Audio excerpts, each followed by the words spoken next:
ሰላም ሰላም ቤተሰቦቼ በያላችሁበት የፈጣሪ ሰላም ድረሳችሁ እያልኩኝ እንግዲህ በትላንትና ቪዲዮ አብርሽ በለቀቀው ቪዲዮ የእውነት በጣም በጣም ድራማቲክ የሆነ ቪዲዮ አይታችኋል ብዬ አስባለሁ። ጋይስ እንግዲህ ትላንትና ከሀገር እወጣለሁ ብሎ በተዘጋጀበት ሰዓት ኤርፖርት ሲሄድ ጊዜ እንግዲህ ፓስፖርቱን አጥቶታል ማለት ነው። አብርሃም ማን ነው የደበቀው? የኤፍሬምና ሩታ ናቸው።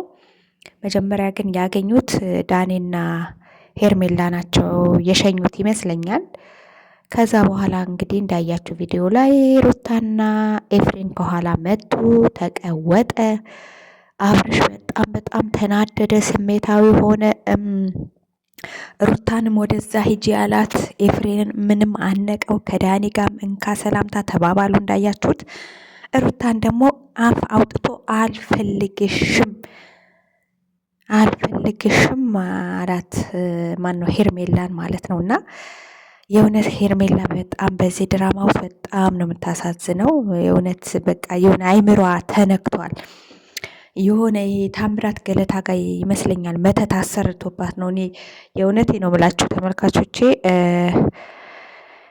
አብርሽ ላይ ሳይሆን መተት የተሰራው ሄርሜላ ላይ ነው። በቃ ከአብርሽ ጋር እንድትጣበቅ ያለ አብርሽ ህይወት እንደሌለ አይምሯን ተቆጣጥሮታል ማለት ነው። እና በዚህ ደረጃ ሴት ልጅ ለወንድ ልጅ መገዛቷ ራሱ እውነት ተመልካቾቼ ምንድን ነው የሚሰማቸው? ይቺ ልጅ እስከ መቼ ነው በዚህ ደረጃ? እሺ ሄርሜ ማን ነው? ሩታ ትለማመጠው፣ ትለምነው፣ ትንበርከክለት ለልጁ ነው ይባል አይደለም ቤተሰብ? እሺ ለልጇ ብላ ነው በቃ ጎሽ ለልጇ ስትል ተወጋች እንደሚባል። ሄርሜላ ምን ቤት ናት? ሄርሜላ በዚህ ደረጃ ለአብርሽ ዋጋ መክፈል አለባት ብላችሁ ታስባላችሁ? እንደኔ ግን እንደ አንድ ተመልካች እንደ አንድ ሀሳብ ሰጪ ሄርሜላ ይበቃሻል፣ ይበቃሻል ነው ማለት ያለብን። ተባለች እኮ አሰማ ምሰማ ጉድ የለም። በቃ እኛን እኮ ዞርም ብላ አታየንም። የእውነት በኋላ ግን አንድ ነገር ቢከሰት እኛ ላይ መጠሽ እየዬ እንዳትይ፣ ለቅሶሽን ማየት አንፈልግም። በተለይ አብርሃም እንደዚህ አድርጎኛል፣ አብርሃም እንደዚህ ሰርቶኛል ብለሽ ስታለቅሽ እንዳናይ። ሩታም ደግሞ በቃ ይበቃሻል። የምን መጃጃል ነው? በቃ ልጁ አልፈልግን ካላችሁ ተዉት በቃ። እንዴ እናንተም ወደ ራሳችሁ ህይወት ተመለሱ፣ እሱም ወደ ህይወቱ ይመለስ። በቃ ከሁለታችሁ መለየት ፈልገ ወይም ደግሞ ከሄርሜላ።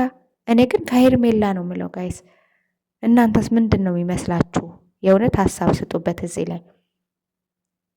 አብርሽስ በዚህ ደረጃ እንድትለመን የፈለክበት ጉዳይ ምንድን ነው? በቃ ሁሌ እንደሚባለው እኔ የበላይ ነኝ፣ ወንድ ልጅ የበላይ ነው፣ ሴት ልጅ የበታች ናት ነው ወይስ በቃ ከኔ በላይ ወንድ ኢትዮጵያ ውስጥ የለም ነው? በዚህ ደረጃ ሴቶች ላይ መጫወትክ፣ ድራማ መስራትክ፣ በዚህ ላይ መልክ መስራትክ የሆነ የአፍሪካ ድምፃዊ ምንድን ነው የአፍሪካ ሙዚቀኛ መስለት ደግሞ ሰሞኑ እየመጣህ ራስህን በቃ አለ አይደለም ዲኮር በዲኮር አደረክ ምናምን። ምንም የተለየ ነገር እኮ አላረክም። በቃ ዓለም ላይ አንተ ብቻ ያለህ ነው የሚመስልክ። ዓለም ላይ አንተ ብቻ ወንድ፣ አንተ ብቻ ተፈላጊ እንዴ። እሺ ሩታ ቆንጆ አይደለችም ምናምን በቃ ፍቅር አያያዛችንም ተባለ። እሺ ሩታ በድላኛለች አልክ አይደለም እንዴ? ሄርሜላ ምን አረገች? ምንድን ነው ጥፋቷ? ምን አነሰክ? ከሄርሜላ ምን ያጣኸው ነገር አለ? ምን ላይ አልተመቸችህም? ከመልክ መልክ ሰጥቷት፣ ከጸባይ ጸባይ ሰጥቷት፣ እንደ አምላኳ እኮ ነው እያመለከችህ ያለው። ሄርሜላ እኮ ምንድን ነው ምንድን ነው የሚባለው ጋይስ? ጠፋብኝ አማርኛው። ጠፋብኝ። እናንተ ሙሉልኝ። አምላኳ አደረገችህ እኮ። ከዚህ በላይ ምን ፈለግ? ከዚህ በላይ የምትንከባከብህ ሴት ፈለግ? ሩታን እሺ በዚህ ወጣ በዚህ ገባ አልክ፣ ተለያያችሁ። ህዝቡም ላንተ ፈረደ በዛ ሰዓት። በቃ ሩታ ላንተ አትሆንህም፣ ላንተ አትገባህም፣ ሩታ በድላሃለች ተባለ። እሺ ተባለ። ከዛ ሄርሜላ የምትባል ሴት መጣች። ሄርሜላን ደግሞ በዚህ ደረጃ ድራማ መፍጠር ከሀገር ወጣለሁ እየዬ ምናምን ነገር። ኤፍሬም ደግሞ የት አግኝቶት ነው ፓስፖርት የሚቀደው? አንተ አይን የለህም? እነዚህ ሰዎች እንደሚያስቀሩት ታውቃለህ አይደለም? ሩታ አንተን የማስቀረት መንገዱ ካገኘች እንደማታቆም ታውቃለህ። ኤፍሬም አንተ ከሀገርም ከየትም እንዳትወጣ እንደምፈልግ ታውቃለህ አይደል? ፓስፖርት የት አግኝተውት ነው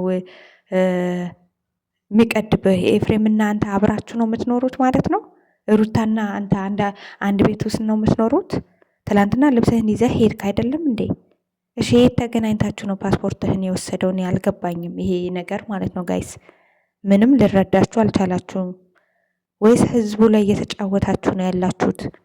ከየት ተገናኝታችሁ ነው? ቆይ አንተና ኤፍሬም ተሰናበታችሁ አይደለም? ሩታና ኤፍሬምን ትተህ አይደል እንዴ ሄድከው?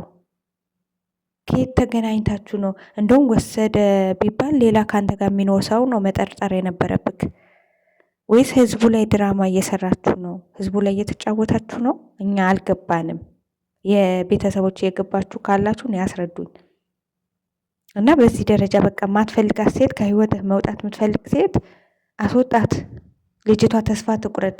ተስፋ የሚያስቆርጥ ቃላት ተናግረሃት ከዚህ በላይ አትጎዳ። ልጆቿ አይምሯ ተደፍኗል። አይምሯ እየሰራ አይደለም። የሆነ ቤተሰብ ቢኖራት ወይ ለእሷ የሚጨነቅ ሰው ቢኖር እስካሁን ጸበል ነበር መገኘት የነበረባት ሄርሜላ ማለት ነው። ከአንተ ጋር መጃጃል አልነበረባትም እንዴ? እሺ ተባለ። እሺ ሩታ ሚስትህ እንደሆነች ፍቅረኛ እንደሆነች ትዳር ላይ እንደሆናችሁ እንዳረገዘችልህ እያወቀች ሄርሜላ በአንተ ህይወት ገባች።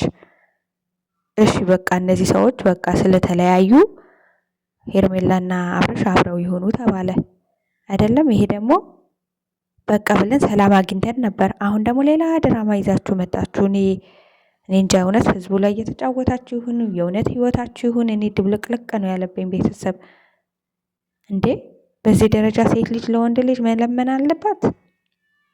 ከመልክ መልክ አላነሳት፣ ስማርት ናት፣ አዋቂ ናት፣ የተማረች ናት፣ ጸባይ አላት፣ ቆንጆ ናት፣ ወንድ አያያዝ ትችላለች። ምንድን ነው እየተካሄደ ያለው ጋይስ? ምን እየተፈጠረ ነው?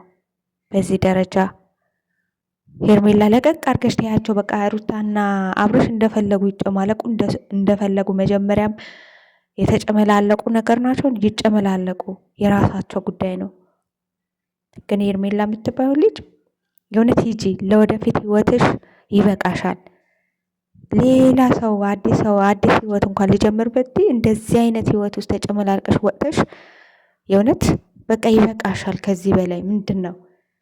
በዚህ ደረጃ ወንድን ልጅ ማምለክ አምላክ አረጋችሁት እኮ።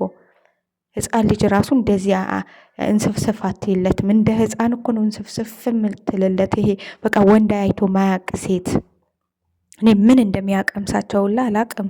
ከምር ሰው እየተሰደበ በህዝቡ እየተሰደበ እየተመከረ አልፈልግሽም ብሎ በየቀኑ ሩታ ጋር እግሩ ልቡ ወደ ሩታ እየሮጠ እያየችው ሁሉም ጊዜ ሁሌ የሚገኘው ሩታ ስር ነው። ከዚህ በላይ ምንድን ነው የምትፈልግ? አመት በሙሉ እየዬ ህዝቡን አስጨነቃችሁት እኮ ይበቃችኋል እንዴ!